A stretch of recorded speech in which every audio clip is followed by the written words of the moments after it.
C'est un secteur qui va mieux et qui retrouve ses couleurs d'avant-crise. Les voyants sont ouverts pour le tourisme, mais les professionnels alertent. C'est un secteur très fragile. Le nouveau gouvernement devra alors rivaliser d'imagination pour maintenir la courbe ascendante.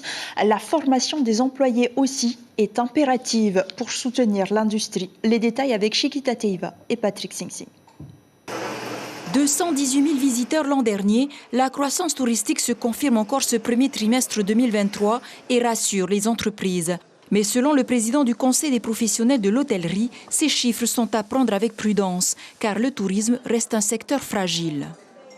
On est fragile sur un plan financier parce qu'effectivement aujourd'hui on est en train de rembourser une dette. Il ne faut pas croire qu'on est en train d'accumuler des bénéfices. Nous sommes en train de rembourser une dette et donc on n'a pas recréé encore notre capacité d'endettement. Et on est fragile à un niveau aussi économiquement mondial dans la mesure où ces compagnies aériennes, elles sont dépendantes de l'économie mondiale, de l'ouverture de l'Asie. Et si l'Asie réouvre, eh bien il se pourrait bien qu'on perde quelques compagnies aériennes et qu'on se retrouve avec peut-être cette fois trop de chambres.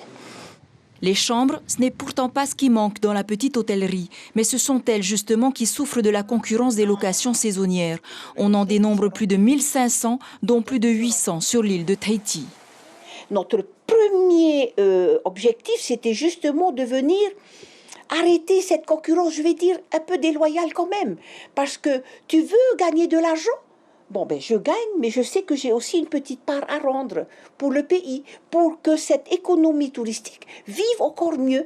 Et qui va participer à cette économie touristique? Ce sont tous ces acteurs qui se gagnent un peu d'argent. Du côté d'Air Tahiti, les flux interarchipels ont atteint ceux de 2019 déjà. Avec l'arrivée d'Air Moana, le gouvernement se doit d'anticiper cette croissance, mais pas seulement.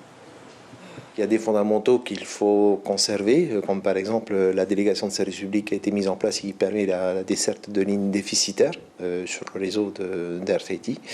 Mais on pense aussi qu'il serait intéressant que le gouvernement anticipe les croissances de trafic que nous observons. On se pose la question de l'aéroport de Tahiti-Fa'a qui permet tout juste le traitement de 2 compagnies aériennes domestiques aujourd'hui.